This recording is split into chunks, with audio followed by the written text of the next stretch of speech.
Hello everyone. Welcome back to my channel at Anushka Biology 360. So I welcome you all on another lecture of microbes in human welfare. तो आज हम microbes in sewage treatment पढ़ेंगे. ठीक है, तो हम शुरू करते हैं.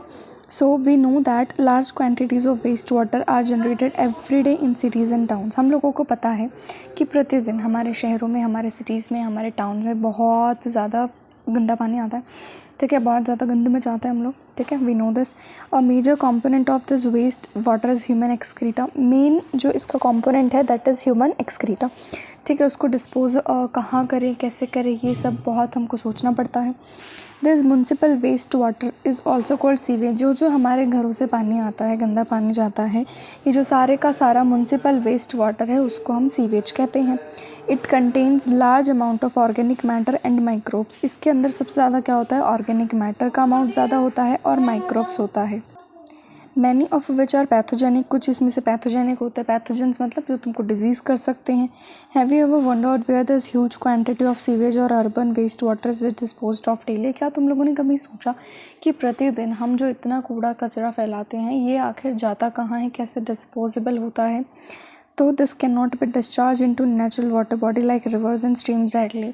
ऐसा तो है नहीं कि तुम जाके साफ़ नदियों के अंदर गंद फैला दो, है ना. ऐसा तो नहीं होना चाहिए कि साफ़ सुथरी नदियाँ हैं उनको तुमने गंदा कर दिया ये सब डाल के. You can understand why. अब तुम लोग इसके कॉन्सिक्वेंसेस देख सकते हो कि हम लोग ऐसा क्यों नहीं कर सकते. Before disposal hence sewage is treated in sewage treatment plant. देखो STP, सीवेज को not standard time and pressure, standard temperature and pressure यार. ठीक है, it is sewage treatment plant. आगे से तुम्हारे केमिस्ट्री वाले से बोलो व्हाट इज़ STP, कहना सीवेज ट्रीटमेंट प्लांट.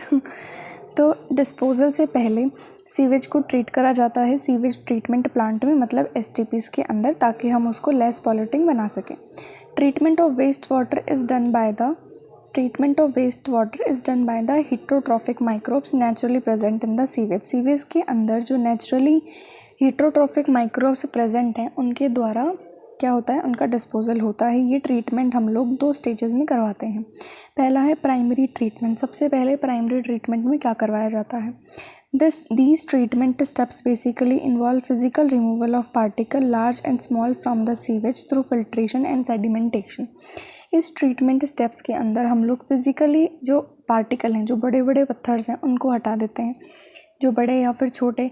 जैसे कि सीवेज से हम लोग फिल्ट्रेशन या सेडिमेंटेशन से, जैसे कि अगर उसको थोड़ी देर और ठहरने के लिए छोड़ देंगे तो जितनी भी मिट्टी ग्रिट वगैरह वो नीचे बैठ जाएगी, ऊपर के पानी को हम लोग सेपरेट कर लेंगे और जो ऊपर तैर रहा है उसको हम अलग से सेपरेट कर लेंगे.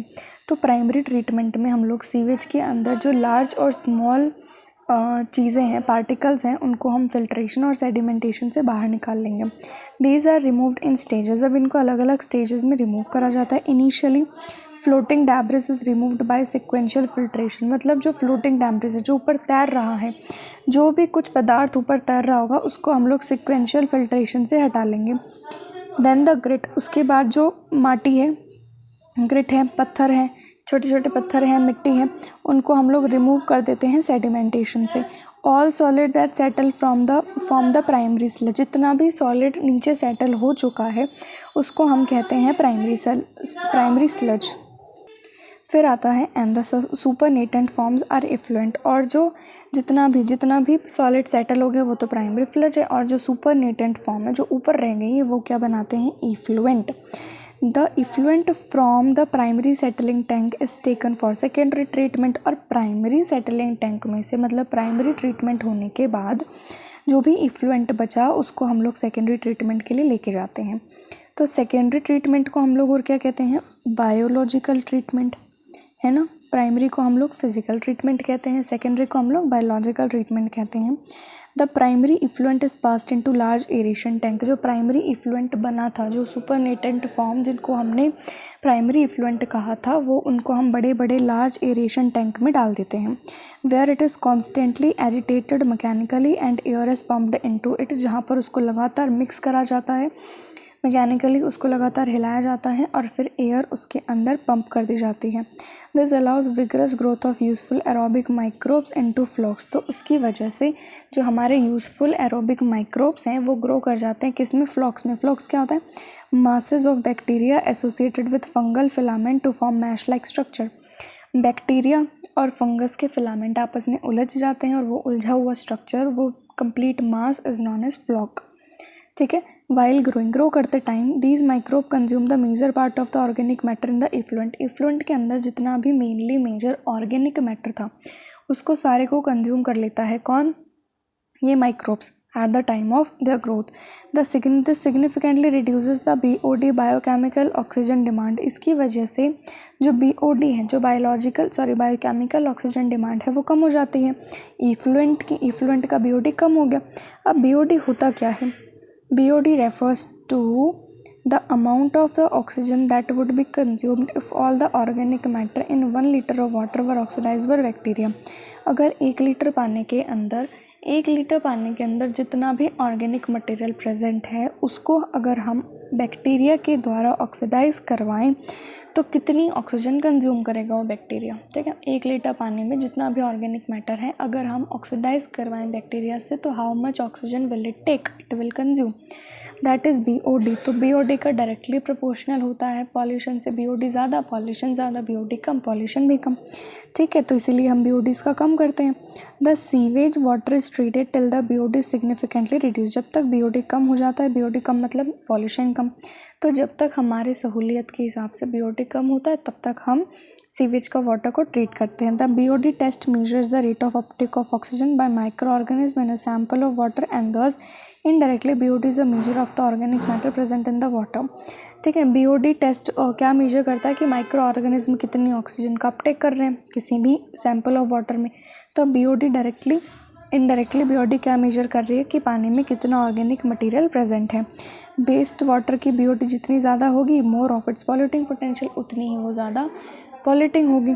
देन आता है once the BOD of sewage, once the BOD of sewage और वेस्ट वाटर, अगर हमने सिग्निफिकेंटली वेस्ट वाटर की BOD को कम कर लिया, the effluent is then passed into the settling tank where the bacterial flocs are allowed to sediment. जितना हम मतलब सिग्निफिकेंटली अगर हम BOD उस वेस्ट वाटर का कम कर देते हैं उसके बाद उस इफ्लुएंट को हम लोग पास कर देते हैं किसी सेटलिंग टैंक में। सेटलिंग टैंक क्या, जहाँ पर बैक्टीरियल फ्लॉक को अलाउड टू सेडिमेंट, ताकि वो सेडिमेंट हो जाए हम उनको अलग कर लें। दिस सेडिमेंट, अब ये जो सेडिमेंट बना है इसको कहा है एक्टिवेटेड स्लज। फिर a small of activated sludge, जैसे कि दूध जमाते टाइम मैंने कहा था इनोक्यूलम की तरह काम करता है, तो अ स्मॉल पार्ट ऑफ इस एक्टिवेटेड स्लज का भी छोटा सा पार्ट हम वापस एरेशन टैंक में डाल देते हैं ताकि वो इनोक्यूलम और एक स्टार्टर की तरह काम कर सके। The remaining major part of the sludge, बाकी का जो स्लज का रिमेनिंग मेजर पार्ट है उसको वापस लार्ज टैंक में डाल दिया जाता है। थर्ड स्टेप के अंदर एनाएरोबिक स्लज डाइजेस्टर में डाल दिया जाता है। पहले एरोबिकली करवाया था, फिर एनाएरोबिकली करवाएंगे। पहले तो हमने एरोबिकली करवाया, ठीक है, उसके बाद हम लोग उसको डाल देंगे एनाएरोबिक स्लज डाइजेस्टर के अंदर। तो here other kind of bacteria, अब यहाँ पर अब ऐसा तो है नहीं एरोबिक एनाएरोबिक बैक्टीरिया सेम होते हैं, तो यहाँ पर दूसरे प्रकार के बैक्टीरिया काम करेंगे, ग्रो करेंगे एनाएरोबिकली, डाइजेस्ट करेंगे बैक्टीरिया को और फंगस को उस स्लज के अंदर। स्लज के अंदर क्या था, फ्लॉक्स थे, फ्लॉक्स में फंगस और बैक्टीरिया थे, उन दोनों को एनाएरोबिकली अलग बैक्टीरिया डाइजेस्ट करेंगे। इस डाइजेशन के दौरान बैक्टीरिया प्रोड्यूस करते हैं एक मिक्सचर ऑफ गैसेस, जैसे कि मीथेन है, हाइड्रोजन सल्फाइड है, कार्बन डाइऑक्साइड है। तो इन गैसेस को हम कहते हैं बायोगैस और ये इन्फ्लेमेबल होती हैं और हम इसको एनर्जी के सोर्स की तरह इस्तेमाल में कर सकते हैं। द इफ्लुएंट, अब सेकेंडरी ट्रीटमेंट प्लांट के अंदर जो इफ्लुएंट बचा इस generally release into natural water body, वो एक हद तक बहुत प्योर हो चुका होता है, अब हम उसको नेचुरल वाटर बॉडी जैसे कि रिवर्स और स्ट्रीम्स में डाल देते हैं। An aerial view of such plant एक हमको दिया हुआ है, देखो इस तरीके का सब दिखता है, वो सीवेज प्लांट किस तरह से दिखता है, देख लिया तुमने तो कभी देखा ना होगा एक रील आती है उसमें बोलता है ऐसे, चलो कोई नहीं। You can appreciate how microbes play a major role in treating millions of gallons of waste water every day across the globe। पूरे विश्व में कितना ज़्यादा गंदा पानी होता है, उसको प्योर करने के लिए माइक्रोब्स का कितना बड़ा हाथ है उसमें ना। This methodology has been practised for more than a century now. बहुत टाइम से ये चीज़ चल रही है in almost all parts of the world. पूरे के पूरे धरती पर ये चीज़ चल रही है। इस तरीके से वाटर को प्योर करना, उसके बाद ये जो मेथड है ये बहुत लोग अपनाते हैं। आज तक no man made technology has been able to rival the microbial treatment of sewage को जो ओवरटेक कर सके। इस तरीके की कोई भी मैन मेड टेक्नोलॉजी आज तक तो बन नहीं पाई है, आगे का हम लोगों को नहीं पता। ठीक है, देन आता है you are aware that due to increasing urbanisation, जैसे जैसे लोग गाँव से शहर में जाके बस रहे, ज़्यादा अर्बनाइजेशन हो रहा है, sewage is being produced in much larger quantity that even before, तो पहले से ज़्यादा सीवेज आजकल बन रहा है। However the number of sewage treatment plant has not increased enough to treat such large quantities. तो इस तरीके से इतनी ज़्यादा लार्ज क्वांटिटीज़ को डील करने के लिए हमारे पास इतना ज़्यादा क्या नहीं है, सीवेज ट्रीटमेंट प्लांट्स नहीं हैं। So the untreated sewage is often discharge directly into the reverse. तो अनट्रीटेड सीवेज को भी हम कभी कभी डायरेक्टली रिवर्स में डाल देते, जिसकी वजह से उनका पॉल्यूशन बढ़ रहा है और वाटर बॉर्न डिजीज़ भी बढ़ रही हैं। The ministry of environment, environmental ministry and forest, ministry of environment and forest has initiated, उन्होंने गंगा एक्शन प्लान और यमुना एक्शन प्लान को इनिशिएट करा है ताकि हम लोग अपनी कंट्री के जो मेजर रिवर्स हैं उनको तो बचा सके पॉल्यूशन से। इन प्लान्स के according it is propose to build a large number of sewage treatment plant so that only treated sewage may be discharge in the rivers. इस वजह से जो एकदम ट्रीटेड सीवेज है, सीवेज ट्रीटमेंट प्लांट के बाद जो प्रोडक्ट है वहीं हम इन रिवर्स में डाल सके, डायरेक्टली हम लोग उतना वेस्ट इनमें ना डालें। A visit to a sewage treatment plant situated in any place, अगर तुम्हारे घर के आसपास कोई सीवेज प्लांट है तो उसके अंदर जाओ, अंदर मतलब समझ रहे हो ना तुम, तो वहाँ जाओ, घूमा फिरी करो और फिर देखो कैसे क्या होता है। ठीक है, अब आता है microbes in production of biogas. अभी बताया था बायोगैस क्या होता है, छोटा सा ही है ये तो। Biogas is a mixture of gases that contain predominantly methane, जिसके अंदर मीथेन का नंबर सबसे ज़्यादा होता है, मीथेन का percent. Produced by the microbial activity and which may be used as a fuel, जो कि माइक्रोब की एक्टिविटी से बनता है और हम उसको फ्यूल की तरह भी इस्तेमाल कर सकते हैं।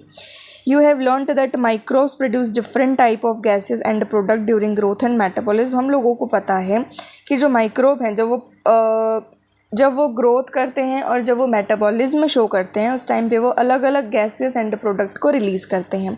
The type of gas produce depend upon the microbe, microbe के ऊपर डिपेंड करेगा कि वो कौन सी गैस निकाल रहे हैं। And the organic substrate they utilise, और वो क्या खा रहा है, क्या ऑर्गेनिक मैटर वो यूटिलाइज कर रहा है, उस पर भी डिपेंड करेगा कि कौन सी गैस बनेगी। In the example cited in relation to fermentation of dough, cheese making and production of beverages, जब हम दारू बनाते हैं, जब हम डो की फर्मेंटेशन करते हैं, जब हम चीज़ बनाते हैं, उस टाइम पे मेन गैस कौन सी निकलती है, CO2।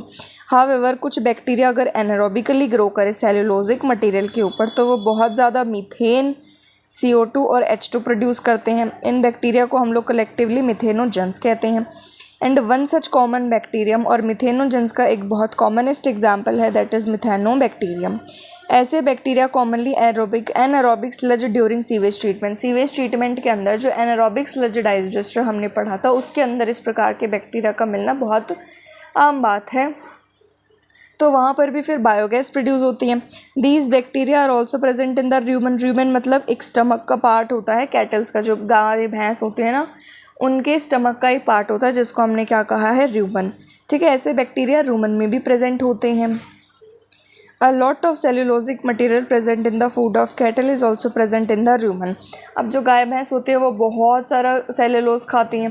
ठीक है, उस सेलुलोज के अंदर वो सेलुलोज रूमन में भी प्रेजेंट होता है। वहाँ वो रूमन के अंदर क्या करते हैं, रूमन के अंदर these bacteria help in the breakdown of cellulose and play an important role in the nutrition of cattle, और गाय भैंस को न्यूट्रिशन देने का काम करते हैं और ये सेलुलोज को तोड़ने का काम करते हैं। Do you think we human beings are able to digest?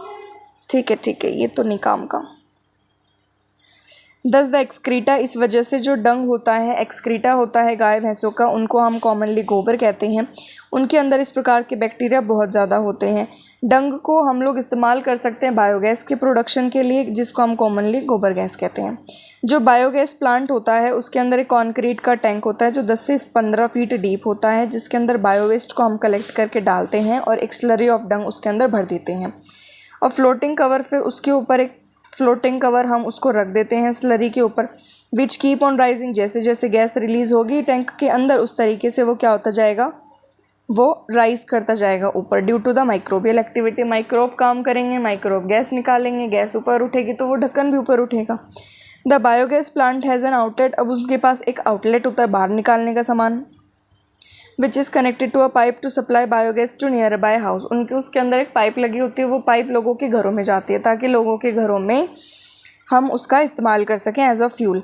The spent slurry is remove through another outlet. फिर जो स्पेंट स्लरी है, जो स्लरी हमारे काम की नहीं है, जिससे गैस बन चुकी है, उसके बाद उसको निकाला जाता है दूसरे आउटलेट के थ्रू और उसको फर्टिलाइज़र की तरह इस्तेमाल करके आसपास के खेतों में डाल दिया जाता है। Cattle dung is available in large quantities in rural areas where cattle are use for variety of purposes. गाँवों इलाकों में जहाँ पर गाय भैंसों का बहुत ज़्यादा चलन है, इस्तेमाल करते हैं लोग, वहाँ पर जो हमें डंग है वो बहुत ज़्यादा मिल जाएगा। सो बायोगैस जो प्लांट होते हैं वो जनरली हमको गाँव वाले इलाकों में देखने को मिलते हैं। द बायोगैस दस produce is use for cooking and lighting. चूल्हा जलाने के लिए, कुकिंग के लिए अब हम उस बायोगैस का इस्तेमाल कर सकते हैं। The picture of biogas plant, ये बायोगैस प्लांट दिया हुआ है। The technology of biogas production was developed in India. India के अंदर ये टेक्नोलॉजी बनाई गई मेनली कहाँ पर, किन के एफर्ट से, IARI Indian agricultural research institute के कंट्रीब्यूशन से, उनके एफर्ट से, और khadi and village industry commission that is KVIC के कंट्रीब्यूशन से हम लोग ये जो बायोगैस का प्रोडक्शन है वो इंडिया में डेवलप कर सके। इफ़ योर स्कूल, अगर तुम्हारा स्कूल किसी गांव के इलाके के आसपास है और अगर तुम्हारे गांव के आसपास कोई बायोगैस प्लांट है तो जाओ और विज़िट करो, एक बार देख के आओ। ठीक है, अब आता है बेटा microbes is bio control agent. Bio control agent की तरह हम माइक्रोब्स का किस तरह इस्तेमाल कर सकते हैं। बायो कंट्रोल का मतलब क्या होता है? It refers to the use of biological method for controlling plant disease and plant pest. Plant के अंदर, प्लांट के रिलेटेड जो जानवर होते हैं जो प्लांट की फसल ख़राब कर सकते हैं, जैसे कि टिड्डी वगैरह होती है ना, तो प्लांट डिजीज़ को कैसे रोकें, प्लांट पेस्ट को कैसे रोकें, इनको रोकने के लिए अगर अपन कोई बायोलॉजिकल मेथड यूज़ करते हैं तो हम उसको बायो कंट्रोल कहते हैं। मॉडर्न सोसाइटी के अंदर ये जो प्रॉब्लम होती हैं वो हम लोग have been tackled increasingly by the use of chemical. हम लोग आजकल इन प्रॉब्लम से सुलझने के लिए हम लोग ज़्यादातर क्या करते हैं, केमिकल्स का इस्तेमाल करते हैं। बाय द यूज़ ऑफ, हम इंसेक्टिसाइड ले जाते हैं, पेस्टिसाइड ले जाते हैं, बट ये जो केमिकल्स होते हैं ना बेटा, ये टॉक्सिक होते हैं, इनसे फसल ख़राब होती है और ह्यूमन के लिए भी ये हार्मफुल होती हैं। ये केमिकल टॉक्सिक होती हैं और एक्सट्रीमली हार्मफुल होता है टू ह्यूमन बींग्स, इंसानों के लिए और एनिमल्स के लिए भी, and have been polluting our environment, और हमारे पर्यावरण को भी ये ख़राब कर रहे हैं। जैसे कि मिट्टी हो गई, सॉइल, ग्राउंड वाटर हो गया, इनको भी ये सर्वनाश कर रहे हैं। फ्रूट्स, वेजिटेबल्स कुछ हेल्दी नहीं रहेगा, और जो क्रॉप प्लांट्स हैं उनको भी ये पॉल्यूट करने में काम कर रही हैं। Our soil is also polluted through our use of weedicide to remove weeds. अगर हम वीड्स को हटाने के लिए वीडीसाइड का इस्तेमाल करते हैं तो भी हमारी जो क्रॉप्स हैं उनको नुकसान पहुँचता है और हमारे लिए हानिकारक है। केमिकल सेहत के लिए तुम तो हानिकारक हो। फिर आता है, हाँ जी, फिर आता है biological control of paste and disease. अब बायोलॉजिकल कंट्रोल कैसे देखें हम पेस्ट और डिजीज़ का। एग्रीकल्चर के अंदर there is a method of controlling pest that relies on natural predation rather than introduced chemical. Agriculture में बेटा एक पेस्ट को कंट्रोल करने का एक मेथड होता है जो रिलाय करता है नेचुरल प्रेडेशन पे, कि कौन सा जानवर किसका प्रेडेटर होता है, कौन किसको खाता है, इसके ऊपर डिपेंड करता है, ना कि केमिकल्स के ऊपर। अ की belief of the organic farmer is that biodiversity furthers health. Biodiversity ज़्यादा होगी तो हमारी हेल्थ भी ज़्यादा होगी। The more variety a landscape has, जितनी ज़्यादा एक लैंडस्केप के पास वेराइटी होगी, the more sustainable it is, just उतना ही ज़्यादा सस्टेनेबल, उतना ही ज़्यादा अच्छा वो इकोसिस्टम या फिर वो लैंडस्केप होगा। द ऑर्गेनिक फार्मर, जो भी किसान बेचारा है, therefore works to create a system where the insect that are sometime called pest are not eradicated. कई बार हम लोग एक इस तरीके का वो खेत जो होता है इस तरीके से डिज़ाइन करते हैं कि भाई उसके अंदर जितने भी जानवर हैं सभी के सभी जानवरों को ना मारा जाए, ठीक है, उनको कम्प्लीटली हटाया ना जाए, but instead are kept at manageable level, but उनको एक मैनेजेबल लेवल तक, जहाँ तक वो हमारे लिए फ़ायदेमंद है, हमारी सफल के लिए फ़ायदेमंद है, वहाँ तक हम उनको रखें। By a complex system of check and balance. Check and balance एक कॉम्प्लेक्स सिस्टम है उसके बिहाफ पे। within a living and vibrant ecosystem contrary to the conventional farming practices which often use chemical method। जो conventional farming practices है जिसके अंदर हम लोग यूज़फुल और हार्मफुल फॉर्म्स को, दोनों ही तरीके के जानवरों को हटाने के लिए केमिकल्स का इस्तेमाल करते हैं, उस तरीके की अप्रोच ना लेके हम एक होलिस्टिक अप्रोच ले जाते हैं, जहाँ पर हम लोग अंडरस्टैंड करते हैं कि कौन जो फूड वेब्स हैं है ना, उनको हम अंडरस्टैंड करते हैं कि कौन किसको खाता है, उस तरीके से हम लोग उस पेस्ट को हटा सकते हैं। ठीक है, constitute the field flora and fauna. ठीक है, the organic farmer hold the review that the eradication of creature that are often described as pest is not only possible but also undesirable, for without them of beneficial predatory and parasite insect which depend upon them as food or host would not be able to survive. जो organic farmer हैं उन लोगों को ये पता होता है कि क्रिएचर को एकदम कम्प्लीटली हटा देना हमारे लिए थोड़ा सा इम्पॉसिबल टाइप की चीज़ है, और वो इम्पॉसिबल ही नहीं, वो अनडिज़ायरेबल भी है। ठीक है, हम लोगों को ये चीज़ समझनी चाहिए कि जैसे कि बहुत सारे ऑर्गेनिज्म होते हैं जो किसी दूसरे ऑर्गेनिज्म को खा के उसके ऊपर डिपेंड करते हैं। अगर वो हमारे लिए, अगर हम ये फ़ायदा देखें तो हमारे लिए तो फ़ायदा ही है ना। ठीक है, ये वाला जानवर, अगर एक्स वाला जानवर वाई को खा रहा है तो वाई हट जाएगा, वाई हमारी फसलों के लिए ख़राब था। ठीक है, तो इस तरीके से अगर हम कम्प्लीटली हटा देंगे तो जो होस्ट है वो भी सर्वाइव नहीं कर पाएगा। Thus the use of biocontrol measure will greatly reduce our dependence on toxic chemical and pesticide। अगर अपन ये बायोकंट्रोल का मेथड अपने जीवन में अपना लें तो केमिकल के ऊपर का डिपेंडेंस और पेस्टिसाइड के ऊपर का डिपेंडेंस हमारा बहुत हद तक कम हो जाएगा। An important part of the biological farming approach is to become familiar with the various life forms that inhabit the field, predator as well as pest. हम लोगों को सबसे पहले क्या जानना है, प्रेडेटर जानने हैं कितने हैं, पेस्ट जानने हैं, क्या क्या हमारे फील्ड में नॉर्मली रहता है, उनकी लाइफ साइकिल्स कैसे हैं, वो क्या खाते हैं, कैसा हैबिटेट वो प्रेफर करते हैं। तो इस तरीके से हम लोग एक proper means of bio control कर पाएंगे। Bio control as fertilise, 1 minute. हाँ जी, तो आगे क्या लिखा है, द वेरी फेमिलियर। अगर हम देखें, जो बीटल तुमने देखा होगा लाल और ब्लैक कलर का, जिसके पास रेड एंड ब्लैक मार्किंग होती है, द लेडी बर्ड, उसको हम कहते हैं, जो बीटल है the ladybird and dragonfly are useful to get rid of aphids and mosquito respectively. जो बीटल होता है बेटा रेड एंड ब्लैक मार्किंग का, जिसको हम लेडी बर्ड कहते हैं, वो लेडी बर्ड तो खाता है एफिड्स, एल के आगे ए है तो एल वाला लेडी बर्ड वाला एफिड्स को खाएगा। ठीक है, और फिर आता है ड्रैगन फ्लाइज खाएगा मॉस्किटो को, तो रिस्पेक्टिवली ठीक है, लेडी बर्ड एफिड्स के लिए, ड्रैगन फ्लाइज मॉस्किटोज़ के लिए। An example of microbial biocontrol agent that can be introduced in order to control butterfly. अगर हम बटरफ्लाई कैटरपिलर को कंट्रोल करें तो उसके लिए हमारे पास एक बैक्टीरिया है, दैट इज़ बैसिलस thuringiensis, जिसको हम बायोटेक में अच्छे से पढ़ेंगे, अभी थोड़ा बहुत दिया है। इसको हम जनरली बीटी कहते हैं। तो बीटी का यूज़ करके जितनी भी क्रॉप को सेव करा जाता है, 2000 BT cotton, brinjal, mainly BT cotton ही है, बहुत सारी होती हैं। दीज आर अवेलेबल, ये सैशेज़ में होते हैं, इनके ड्राइड स्पोर्स होते हैं, जिसको पानी के अंदर मिक्स करके हम लोग वल्नरेबल प्लांट्स के ऊपर डाल देते हैं, जैसे कि ब्रासिकास हो गए, सरसों हो गए और फ्रूट के ट्रीज़ हो गए। Where these are eaten by insect, फिर इंसेक्ट लार्वे इनको खाते हैं, वहाँ पर ये उनकी एपिथीलियम में, उनके गट के अंदर छेद कर देते हैं एंड देन वो मर जाते हैं। इन द गट ऑफ लार्वे, लार्वे के गट में ये टॉक्सिन रिलीज होता है, एक्टिव होता है, और लार्वे गेट किल्ड, और लार्वे मारे जाते हैं। The bacterial disease will kill the caterpillar, जो बैक्टीरियल डिजीज़ होती है वो सिर्फ कैटरपिलर को मारेगा, बाकी के जो हमारे लिए इस्तेमाल में आने वाले इंसेक्ट्स हैं उनको ये छोड़ देगा।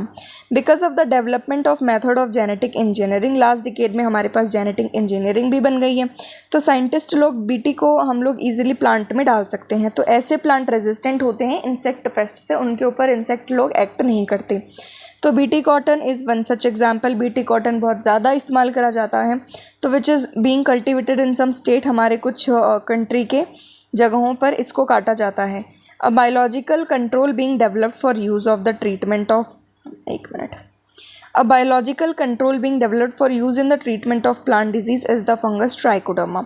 अगर हम देखें तो एक और बायोलॉजिकल कंट्रोल मेथड जो है वो एक disease causing treatment of plant disease, एक प्लांट डिजीज़ को ट्रीट करने के लिए अगर हमारे पास एक फंगस है, that is trichoderma. Trichoderma species जो होती है वो फ्री लिविंग फंगस होती है और बहुत कॉमनली रूट इकोसिस्टम में पाई जाती है। ये इफेक्टिव बायोकंट्रोल एजेंट होते हैं कुछ प्लांट पैथोजेंस के लिए। बैक्यूलोवायरस आता है, बैक्यूलोवायरसेस कुछ पैथोजेंस हैं that act insect and other arthropod, जो इंसेक्ट और बाकी के दूसरे आर्थ्रोपोड्स के ऊपर काम करेगा। बैक्यूलोवायरस किस पे? अटैक इंसेक्ट और आर्थ्रोपोड्स। द मेजॉरिटी ऑफ बैक्यूलोवायरसेस जो मेजॉरिटी में हैं वो बायोकंट्रोल एजेंट की तरह काम में तो आते हैं। आर इन द जीनस कौन सी होती है उनकी? Nucleopolyhedrovirus, this is important. जो बैक्यूलोवायरसेस की जीनस है दैट इज़ न्यूक्लियो पॉलीहेड्रोवायरस, वही ज़्यादातर हमारे लिए बायोलॉजिकल कंट्रोल एजेंट्स होते हैं। ये जो वायरसेस होते हैं वो एक्सीलेंट कैंडिडेट होते हैं फॉर स्पीशीज़ स्पेसिफिक। ये लोग स्पीशीज़ स्पेसिफिक होते हैं, किसी पर्टिकुलर स्पीशीज़ के ऊपर अटैक करते हैं। नैरो स्पेक्ट्रम इंसेक्टिसाइडल है, मतलब सभी इंसेक्ट के ऊपर काम नहीं करते, कुछ के ऊपर काम करते हैं, तो नैरो स्पेक्ट्रम है। They have been shown to have no negative, उनका प्लांट, मैमल्स, बर्ड्स, फिश और इवन नॉन टारगेट इंसेक्ट के ऊपर कोई भी गलत तरीके का प्रभाव नहीं है, कोई भी हार्मफुल इफेक्ट उनका नहीं है। This is especially desirable when beneficial insects are being conserved and to aid in an overall integrated pest management program or when an ecological sensitive area is being treated. ये ज़्यादा desirable तब होगा जब हमारे पास कुछ बेनिफिशियल इंसेक्ट हैं, जब हम उनको कंजर्व करके रखेंगे, उनको बचा के रखेंगे, किसके अंदर, एक ओवरऑल इंटीग्रेटेड पेस्ट मैनेजमेंट के अंदर, किसी प्रोग्राम के अंदर, तो integrated pest management programme IPM। और या अगर हम कोई इकोलॉजिकली सेंसिटिव एरिया हम बना रहे हैं तो वहाँ पर भी ये काफ़ी इस्तेमाल का होगा। देन आता है microbes is bio fertilisers. Microbes को हम बायो फर्टिलाइज़र की तरह कैसे इस्तेमाल करें। With our present day lifestyle environmental pollution, हम लोगों को पता है कि एनवायरमेंटल पॉल्यूशन बहुत ज़्यादा हो रहा है, ठीक है। सर्दियों में तुम बहुत स्टेट्स के हालात देखते होगे, स्पेशली दिल्ली, ठीक है। तो बेटा एनवायरमेंटल पॉल्यूशन एक बहुत बहुत सेंसिटिव एरिया है सभी लोगों के लिए, सभी के लिए, तो ये कंसर्न के लिए एरिया है। The use of chemical fertiliser to meet the ever increasing demand of agriculture produce the contributed significantly of this pollution. जितना हम लोग इन केमिकल, इंसेक्टिसाइड, पेस्टिसाइड का इस्तेमाल करेंगे उतना ज़्यादा हमारा पॉल्यूशन बढ़ता जाएगा। Of course we have now realise, हम लोगों का भी एहसास हुआ कि there are problem associated with the over use of chemical fertiliser. अब हम लोगों को ये एहसास हुआ कि अति हर चीज़ की बुरी होती है। तो ओवरऑल अगर हम देखें केमिकल फर्टिलाइजर्स का अगर हम ज़्यादा इस्तेमाल करते हैं तो वो भी नुकसानदेही होता है। And there is a large pressure to switch to, इसीलिए हम लोगों को ऑर्गेनिक फार्मिंग की तरफ शिफ्ट होना ही पड़ेगा, मतलब कि use of bio fertiliser. Bio fertiliser ऐसे ऑर्गेनिज्म होते हैं जो न्यूट्रिएंट की क्वालिटी, मतलब सॉइल के अंदर न्यूट्रिएंट क्वालिटी को तो अच्छा बना देंगे। The main source of bio fertiliser, अब बायो फर्टिलाइज़र्स मेनली होता क्या क्या है, बैक्टीरिया है, फंगस है और साइनोबैक्टीरिया है। हम लोगों ने पढ़ा होगा कि लेग्यूमिनस प्लांट के अंदर सिम्बायोटिक एसोसिएशन होता है। लेग्यूमिनस प्लांट जो फैबेसी फैमिली है उनके अंदर, उनके नोड्यूल्स के अंदर क्या होता है, एसोसिएशन होता है, सिम्बियोटिक एसोसिएशन होता है राइजोबियम बैक्टीरिया का। ये बैक्टीरिया एटमॉस्फेरिक नाइट्रोजन को फिक्स करते हैं इनटू ऑर्गेनिक फॉर्म ताकि वो प्लांट उसको ले सके, which is used by the plant, फिर उसको प्लांट न्यूट्रिएंट की तरह इस्तेमाल में लेता है। बाकी बैक्टीरिया जो फ्री लिविंग होते हैं और सॉइल के अंदर एटमॉस्फेरिक नाइट्रोजन को फिक्स कर सकते हैं वो है एजोस्पाइरिलम और अजोटोबैक्टर। ये एनरिच करते हैं नाइट्रोजन का कंटेंट किसके अंदर बचा, सॉइल के अंदर। बस हमारा छोटा सा टॉपिक बचा है fungus are also known. Fungus भी अब सिम्बियोटिक एसोसिएशन बनाती है प्लांट के साथ, जैसे कि माइकोराइजा। माइकोराइजा आई थिंक मैंने कहीं बताया होगा। Many members of the genus, genus कौन सी है, ग्लोमस की, ठीक है। फंगस के कौन से genus, Glomus, form mycorrhiza. Glomus genus के बहुत सारे मेंबर्स क्या बनाते हैं, माइकोराइजा बनाते हैं। तो इसके अंदर जो फंगल सिम्बियंट होती है वो एब्जॉर्ब करती है phosphorus from the soil, soil से फॉस्फोरस लेती है और उसको प्लांट की तरफ पास कर देती है। प्लांट के पास ऐसा एसोसिएशन होता है, उनके पास बेनिफिट उनको बहुत मिलता है, जैसे कि रूट बॉर्न पैथोजेंस उनके ऊपर कोई हार्मफुल इफेक्ट नहीं शो करते। Tolerance of salinity and drought, अगर सूखा वगैरह पड़ जाता है, जैसे बहुत ज़्यादा सॉल्टी अगर पानी उनको प्लांट्स को मिल जाता है तो उससे वो बचाव कर सकते हैं अपना, और प्लांट की ग्रोथ में ओवरऑल इंक्रीज़ भी होता है। अब तुम लोग ये पता लगाओ कि फंगस को क्या फ़ायदा है। अब फ्री में तो कोई काम नहीं करता ऑब्वियसली। अब लास्ट हमारा पैरा है कि साइनोबैक्टीरिया होते हैं वो ऑटोट्रॉफिक माइक्रोब्स होते हैं जो वाइडली डिस्ट्रीब्यूटेड, जिनका बहुत वाइड डिस्ट्रीब्यूशन है एक्वेटिक और टेरेस्ट्रियल इकोसिस्टम एनवायरनमेंट के अंदर। मैनी ऑफ विच, बहुत सारे जो एटमॉस्फेरिक नाइट्रोजन को फिक्स कर सकते हैं, जैसे कि एनापेना, नोस्टोक, ऑसिलेटोरिया। पैडीफिल्स, चावल धान के खेतों में साइनोबैक्टीरिया जो होते हैं वो एक इंपॉर्टेंट बायो फर्टिलाइजर का काम करते हैं। Blue green algae organic matter को भी ऐड करती है सॉइल के अंदर ताकि उसकी सॉइल की फर्टिलिटी जो होती है उसको बढ़ा सके। करंटली अगर अपन हमारी कंट्री में देखें तो नंबर ऑफ बायो फर्टिलाइजर्स हमारे पास अवेलेबल हैं कमर्शियली मार्केट के अंदर, जिसका फार्मर्स ईजिली यूज़ कर सकते हैं और टू रिप्लेनिश सॉइल न्यूट्रिएंट, ताकि हम सॉइल न्यूट्रिएंट को इजीली ख़त्म ना करके उनको बरकरार रखें and to reduce dependence on chemical fertilisers, और हम हमारा केमिकल फर्टिलाइज़र के ऊपर का डिपेंडेंस हम उसको कम कर सकें। इस वजह से हम लोगों को बायो फर्टिलाइज़र्स के ऊपर डिपेंड करना अच्छा है। बट आगे बायोटेक में तुम पढ़ोगे कि बायो फर्टिलाइज़र्स महंगा पड़ रहा था, फिर हम कहाँ शिफ्ट होंगे, फिर हम शिफ्ट होंगे बच्चे बायोटेक की तरफ। अब ये हम पढ़ेंगे कब, जब हम बायोटेक पढ़ेंगे। अब अगर तुम लोग ये लेक्चर देखो तो लास्ट में ये बात मैं कह रही हूँ, मुझे बताना नेक्स्ट चैप्टर कौन सा मुझे पढ़ाना चाहिए। ठीक है, तो बाकी टाटा बाय बाय, अच्छे से पढ़ाई करो, ऑल द वेरी बेस्ट।